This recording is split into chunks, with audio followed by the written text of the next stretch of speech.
Welcome to Leesburg's Parks and Recreation Show. I'm your host, Claudia Verga. Today we're at the beautiful Moat Morris home, and Jennifer Magavro, Leesburg's Assistant Director of Parks and ISA Certified Arborist, will teach us how to take care of our homes for winter. Welcome, Jennifer. Thanks, Claudia. So where do we start?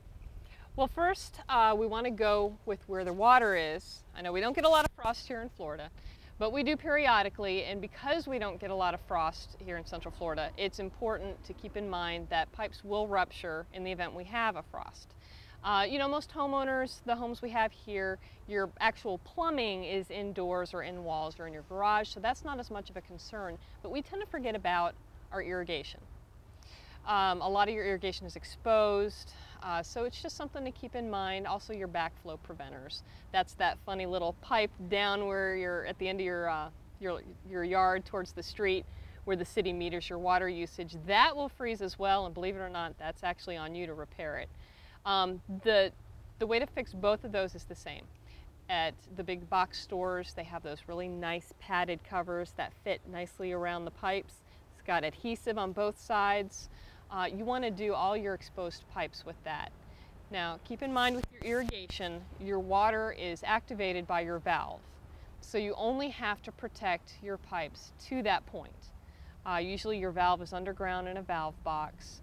So just, you know, take it to that point, cover your pipe, and you should be good. Make sure when you set your clocks that you've got water coming on after when a freeze is typically over. Usually, you know, that's 10, 11 o'clock in the morning.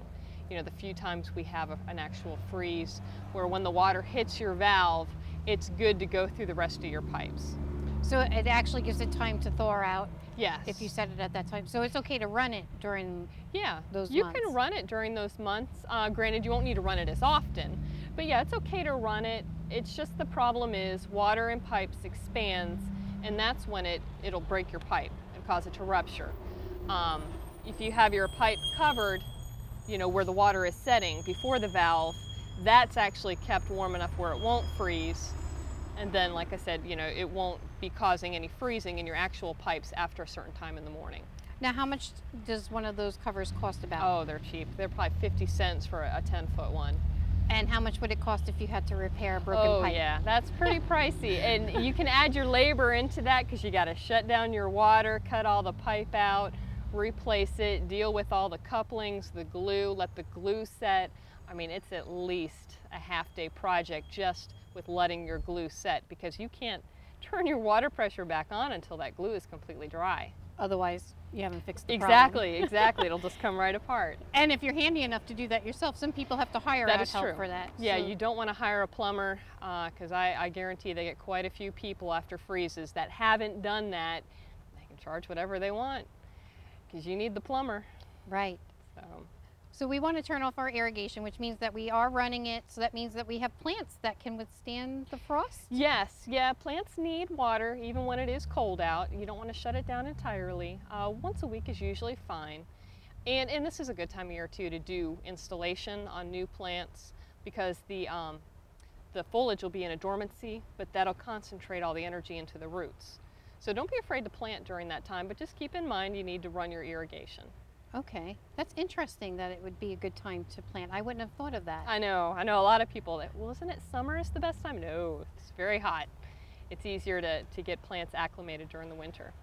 Now, do we have plants that are actually cold resistant in Florida? Yes, we do. And that's a lot of how I like to landscape. You know, there's cold resistant and freeze tolerant plants. These are plants that can withstand to a certain temperature. And a lot of times when you buy these plants and you look them up, they'll tell you what they're resistant to. Some of them, they can't take a frost at all. So when they hit 30-some degrees, just forget it. You're going to have a lot of dieback on the outer branches. If you're really lucky, without protecting them, it won't die into the stem and the roots. So worst comes to worst, you cut off a bunch of dead foliage come spring and it comes back out from the base. But then there are other plants that can handle the cold. You know, they're just better equipped to handle it. They can take it down into the teens. We try to landscape with that, but you know, being human, we have a weakness for certain plants that are either pretty or they produce a fruit that's tropical that we want. So we go out of our way then to protect them. Okay. I would have to go for a pretty plant or one that would be tropical and I bear would fruit. too. How would I protect it? There's a couple different ways. I'm sure you've seen in the winter, you go by people's yards and they just have sheets and blankets thrown over everything pretty randomly. And that is one way to do it. You know, you throw a sheet on, the premise is heat rises with that sheet on it, it traps a lot of the heat. It's only going to make a difference of a couple of degrees. So if we have a cold enough frost, it still may potentially get to be freezing underneath that blanket. There is a better way to still utilize that principle of putting the sheet over the plant that I like to recommend, and that's actually building a frame around the plant. Now, you really got to love this plant to do this. Okay. Because, you know, I've got a couple of plants. I've got some papayas I'm nurturing, a mango tree. We're in a frost-prone area, so I really have to keep an eye on these guys. I'm going to be covering them pretty often, so I like to build a frame around them so that when it's a night with a frost coming, I can just go out there and throw my sheet over it to protect them. Okay. So if you have a lot, your yard might have a lot of sheets on it? Yes, yes. So you want to be conscious of that when you're choosing plants for your home. Exactly. I try not to do too many of those types of plants because I don't want to be running around all night throwing sheets, and I don't want to keep buying sheets just to cover my plants. So, you know, be discriminating about what you put in your yard. Be aware of the type of weather that we get here. Like I said, we don't get a lot of frosts, but we do get them. Okay. So we're going to build one of these frames right now? Yes, we are. This is a rose. Now, this is actually not a cold-sensitive plant, but we're going to just demonstrate the premise. Okay. This is just PVC. This was maybe $6 in PVC. It's half-inch PVC.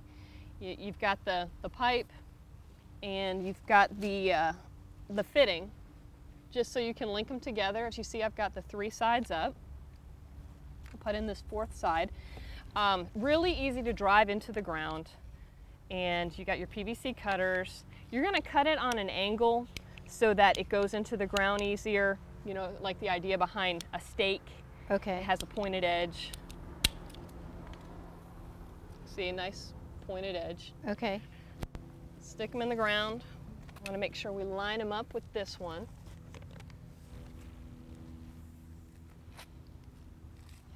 So he's going to go about here. Just a hammer.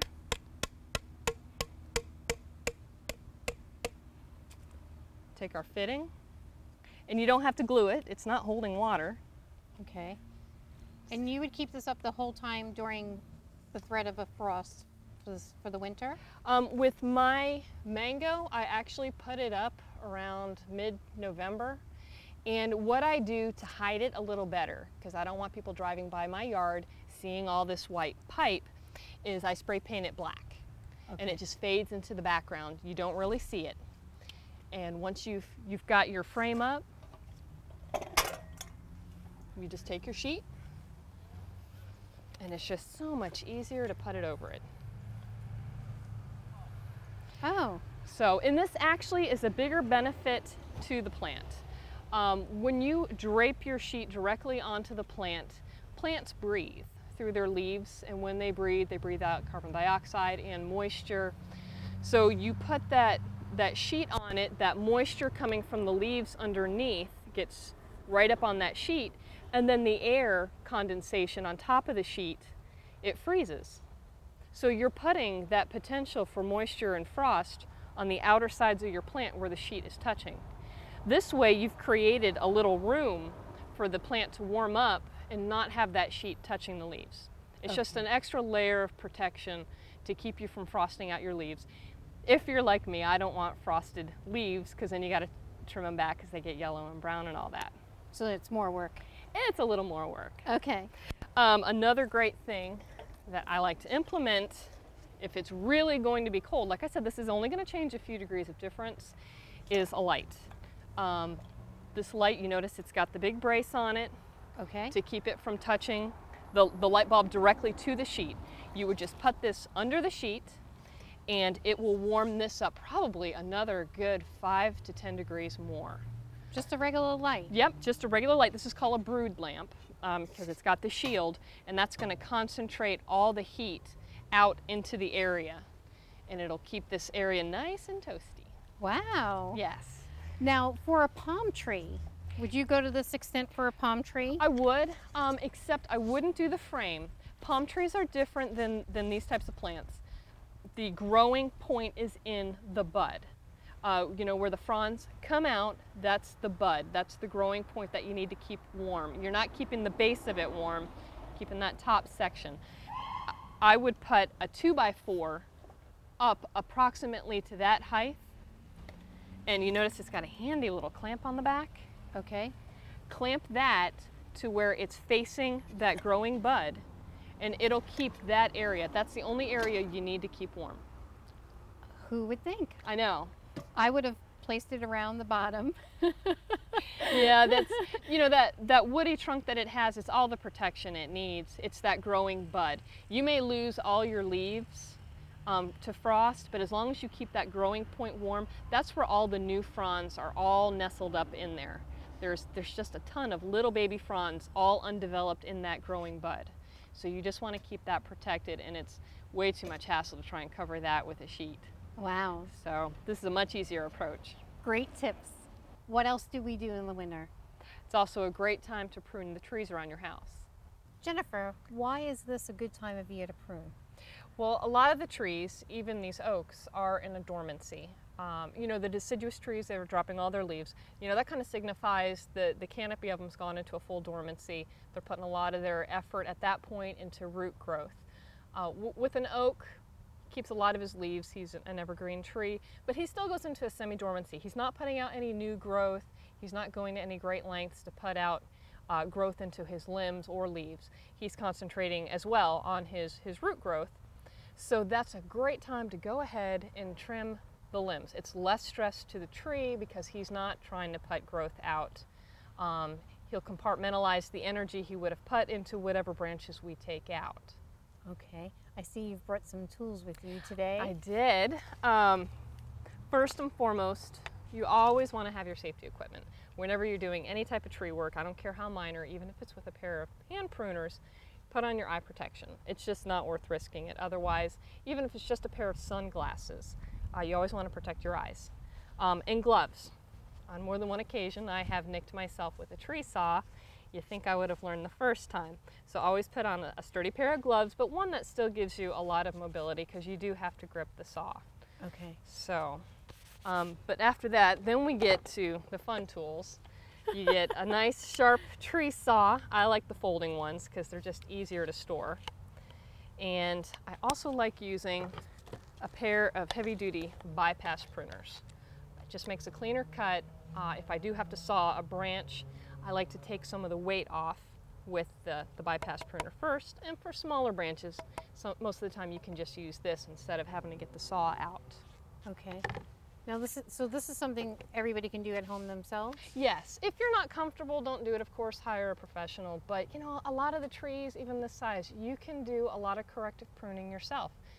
Just be sure you know what you're doing and approach it with some common sense, because a lot of it is just common sense when you think about it. And there's so much information online too if you want to look further into how to make the proper cuts and what to look for on your tree, because almost every tree has some issues that you could correct.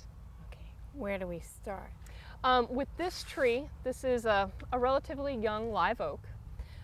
You see that this branch, it's pretty significant in compared to the diameter of the tree.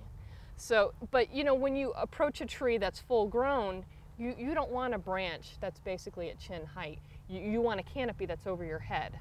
So someday this branch is going to have to go.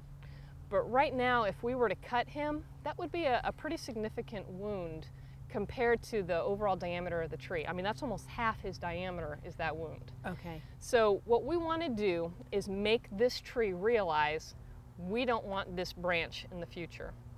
And to do that, it's called sublimation. We're going to make this branch less important. To do that, we're going to look at the overall growth on this branch. It's got a fork with 2 more limbs coming out. We're going to take one of those limbs off. That'll make this whole branch much less needy of the total energy that this tree utilizes. And while we're at it, we're going to go ahead and take this stub cut off because that's just a bad pruning cut. You don't ever want to just cut it. A lot like with pruning the roses or any of your shrubs, you want to take it at a growing point because the hormones are there to either help it heal or put out new growth. So we're going to take it at a nice growing point for both of those cuts. Okay. Always use a sturdy ladder, one that you feel comfortable with, one that's firmly on the ground. Get your tree saw out and take that stub cut right in the branch collar. There's a swelling that will show you right above it is where you want to make that cut. So and make sure your saw is nice and sharp.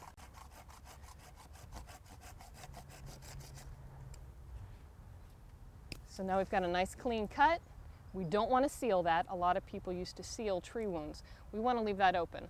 This tree will slowly heal this wound over with bark growth, and that'll protect it from any microbes, bacteria, fungi. What happens if someone did seal that? With the sealing paint, what you do, it's like leaving a Band-Aid on a dirty cut. Right now, there's all sorts of stuff from my saw, from the air, and it's on this open wound. This is just like an open wound on a person. You put that paint on it and it seals in all that bacteria and all that fungus, and it gives it a nice, dark, warm, protected place to just proliferate. And the tree can naturally heal itself. Yes, it actually heals it better without us intervening, so you want to leave it open to the air and let him just do his thing. All right. This branch here, we've got the two branches. We want to take this one out. It's a little less dominant. And it won't hurt the tree at all taking this branch out. Like I said, this is a much less significant wound than it would be taking this out. So we're going to take this branch off. So when you say it's less dominant, you're saying because it's smaller in comparison Yes. to the other branches that are available? Exactly. Now you want to support the branch as you come to the end of your cut. Because this is a small enough branch and I can support it, I didn't do any pre-cuts. If this branch was bigger and heavier where I didn't feel confident supporting it as I made the cut, I would have taken my pruners and taken some of the weight off. Because the worst thing you can do is as you're cutting, the branch falls, you risk falling with it, but also it can tear into the bark. So Okay. Nice clean cut, this will heal over, and in a few years' time when we come back, you'll see this trunk will have grown significantly and this branch will probably pretty much stay the same size. And then we can go ahead and take him off. Okay. Well, that's easy so far. Yeah, it's just little repairs like that that you can do to make your tree just healthier and give it a much safer structure. On the other side of the tree here, I'm going to show you an issue we have with some codominant leaders and some crotch angles that could be a hazard. Okay. Okay, with this tree, we have an issue called a codominant leader. That's where we have two potential trunks that are vying to be the dominant leader. This one is of a significant size to be a risk to this one, and we don't want that because when you have codominant leaders, you run the risk of a tree with these two huge trunks that can split. We have coupled that with having a very poor crotch angle. The crotch angle is the angle between branches. This branch that we cut, it's got a nice wide crotch angle. That's desirable. With this one, it's a very narrow crotch angle, and you see this ridge of bark right here? Right. That's included bark. That's a weakness in that juncture. With a crotch angle to judge whether it's too narrow or too wide, it's just like when you stand. The closer you put your feet, if someone were to push you, it's easier to knock you off your balance. You are not balanced this way. Exactly. Just testing it. You put your feet a little further apart and you're much better braced. That is how a crotch angle works. So this is way too close. It gives us this included bark. That means the trunk tissue growing there, it's not secure. As these two branches grow and get heavier, it's just more stress on that juncture. So we want to do the same thing to this trunk here that we did to this one. We want to sublimate him. He's much too big to take off in his entirety right now. I mean, that is fully the same diameter as the trunk we want to keep. If this was left unattended and it grew, would it have the, Yes. it could split? Definitely. The potential of splitting? Yes. And that would be a hazard. Oh, definitely. I mean, with this trunk splitting, we've got a house behind us. Depending on what height this tree got to, that house could potentially be at risk. Anybody using the trail for this one, you don't want to do that, especially at this stage of growth where you can fix these. This is where people really need to pay attention to their trees. Because if you can fix issues now, you don't need to hire as many professional arborists to come in and do your trimming, you know, when they're climbing it with chainsaws and using airlifts. So just a good idea to assess the structure of your tree. Okay. So we want to take off some of his growth to go ahead and minimize his impact on this tree. I will admit I already cheated. I picked the branch that we want to make to sublimate, and I already took the heaviest of the growth off. Just to let you know, this was the portion I took off. That's a pretty significant branch. That is a pretty large So branch. what that does, it makes this whole trunk that much less important. That's less energy he's bringing in. So I'm going to finish this cut at our angle, at the growing point, the node, and that will leave this branch. In another year, I'm going to come back and I'm going to take this top branch off to further sublimate him, because he is really dominant. So you can't do it all at once. You got to gradually take his dominance away. Okay. So. And you're giving this one time to heal. Yes. In between. Yes. Yeah, you don't want to make too many cuts at once. You want to take your cuts, make them nice and clean, let them heal over, especially with a tree this young. When you've got a great big oak, you can take a lot more cuts because he can take it. He's a bigger tree. Okay. But this guy's still a juvenile and he's healthy so far, and we want to keep him that way. Now you cut off that large portion of the branch because you couldn't support it, like when you were cutting this one off, and you could support it, correct? Yes. Yeah, that section I cut off was much too big for me to support. Okay. I would not have done that the way I'm doing this here. Okay.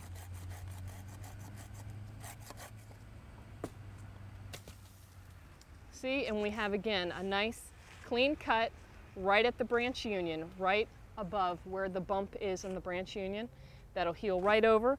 We come back in a year and that will be all healed over with trunk tissue. You'll never even know the cut was made.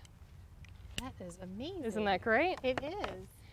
Trees are just great. Their ability to heal and the structure, how we can impact it with just little cuts here and there.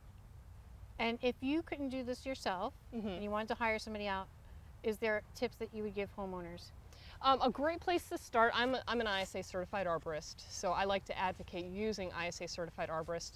Those are arborists who understand the principles that I discussed, the reasons why the cuts are made. It's for the health of the tree as much as the aesthetics. Not to say that all arborists who aren't certified don't use the same principles, but you're guaranteed with an ISA certified arborist that you will get that. Wonderful. Well, thank you for sharing your knowledge with us again today. It's been a pleasure, Claudia.